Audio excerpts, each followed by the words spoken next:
Anao vidéo fohifohy kely kasika ny fanapozinana ara-tsakafo teny Ambohimalaza ihany. Nisy olona zany contacté anay nilaza fa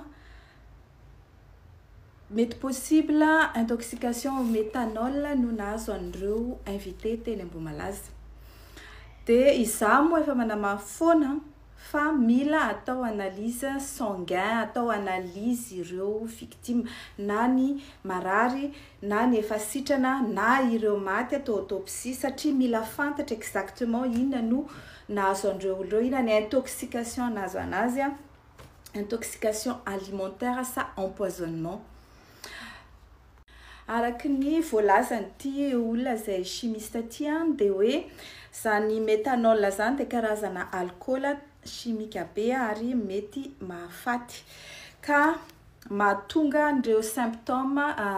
maromaro izay anisany hita tamin'ireo ankizy ireo. Za tsy miteny hoe tena izy io fa za zany mbola mi-insiste hoe analyse sanguin an'ireo victime, ny marary, ny efa sitrana, ny efa maty satria mbola hita foana reny ara-tadiavina ary ny Institut Pasteur no voalohany indrindra afaka manao an'izany. Ny mahagaga dia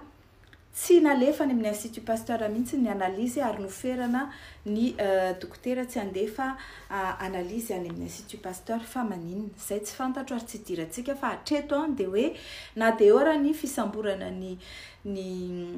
fisamborana tsy samborana moa zareo na de ora famotorana ny fenoasina sy mamany de mila tsaboana ihany koa ny marary satria akotrany ireo efa maty sy izay mbola mitsabo tena ireo marary izay sitrana de mety mbola ho faty ihany koa raha ohatra ka io intoxication na empoisonnement io na botulisme na inona nahazo azy raha vao tsy mahazo antidote. Tsy nahazo antidote ireo olona ireo hatramin'izao tsika miteny zao ka tsy hitako ny antony anafenana hoe inona le izy, sa tsy fantatra fanjakana sa déduction fotsiny hoe poison ka za zany de miteny ho an'ireo dokotera zay eo amin'ny HGRA, ho an'ny fianakaviana zay mbola manana marary na fianakaviana zay sitrana ihany koa dia mangataka anareo hitaka ny fanaovana an'ity analyse sanguin ity na mandehana avy hatrany ny dokotera anareo anaovana an'io analyse sanguin hijerevana ny taux de dosage toxicologique ao anatin'ny rahandreo raha misy an'izany trou amnionique na trou osmotique ary hijerevana ihany koa ny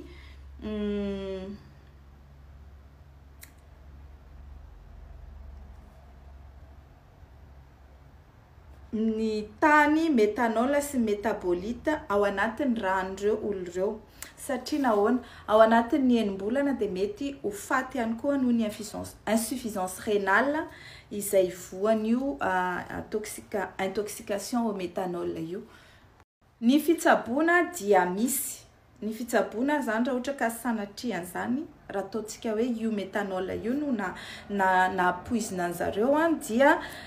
fomépizole zany tsy fantatra izay misy an'izany fa de lazaiko ihany aloha sy dialyse no fitsaboana an'ireo olon'ireo ary na efa sitrana ary de mbola tsy maintsy omena an'ilay antidote ihany koa. Izay zany no tiako resahana izao fa mbola mi-insiste ary mbola mi-insiste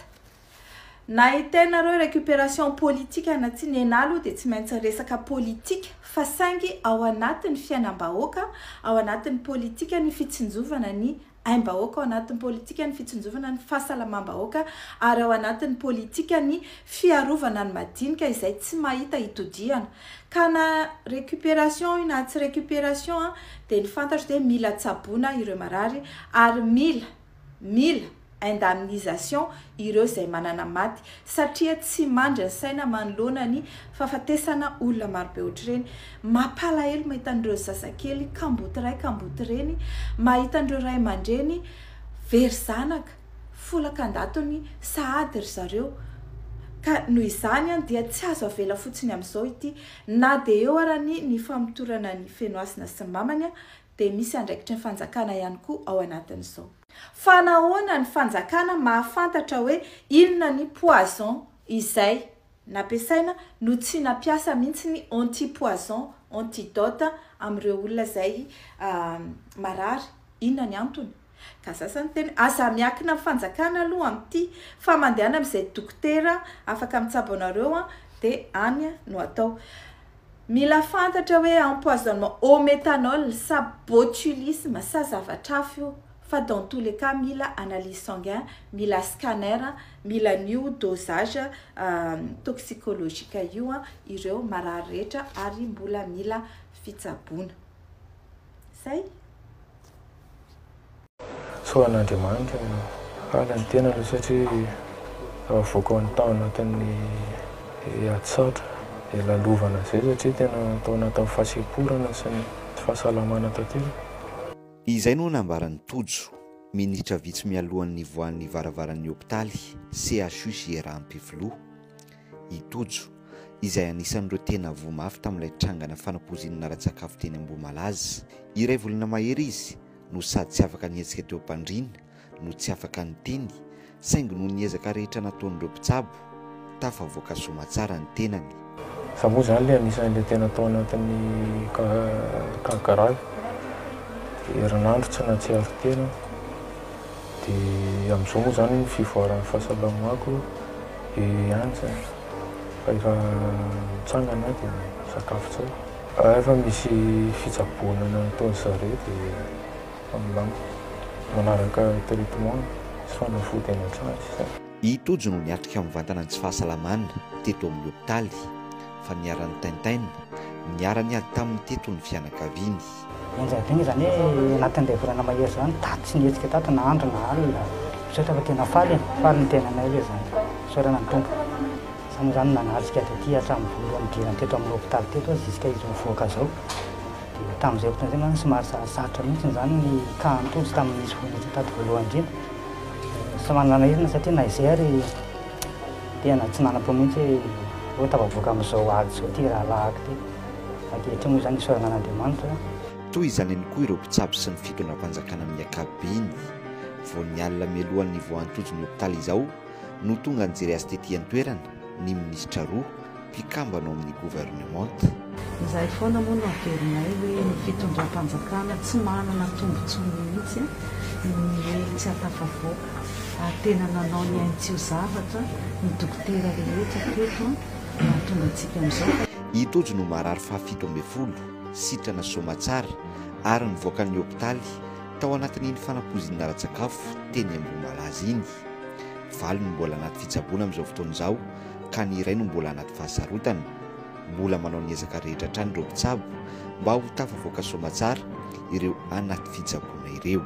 Amin'ny fahasampana fameloman'ainanay tena ndray an-tanana amin'izay hoe mampamelonaina izay zany izay teto dia nandraisina an-tanana arak'izay farahery rehetra azonay natao izahay teto. Izay atao amin'ny infirmière reanimation médicale nanao ny aintsio zavatra tao fanaraha-masina atoandro na alina na tamin'ny soins zany araka ny torohevitra ny dokotera tamin'ny fitaovana teo am-pelatananay dia misy ny avitra misy ny mbola nandana karakarana mbola tsy nahazo fahasalamana tsara. Zay ny antom-pisiana hoe ahoana ny fomba atao mba hahafahana mamonjy an'ireo olona ireo. Ny dokotera manana ny fahaizana izy manana ny limity an'Andriamanitra ny aina fa efa afaka miteny ireo dokotera hoe fa nanao izay faraheriny ahafahana mamonjy an'ireo olona ireo. Nandritra ny fivoahan'ny hôpitaly ny safidiny handeha tongotra mihitsy i Tojo fa tsy nandeha amin'ny seza misy kodiarana safidy manokana nentina na nihoana fa resiny niaraka tamin'ireo mpitsabo nandray an-tanana azy ny aretina nahazo. Makahery an'ireo izay rehetra mbola ato amin'ny hôpitaly amin'izao fotoana izay aloha zany zay engany mba hivoaka ohatranay ihany koa zareo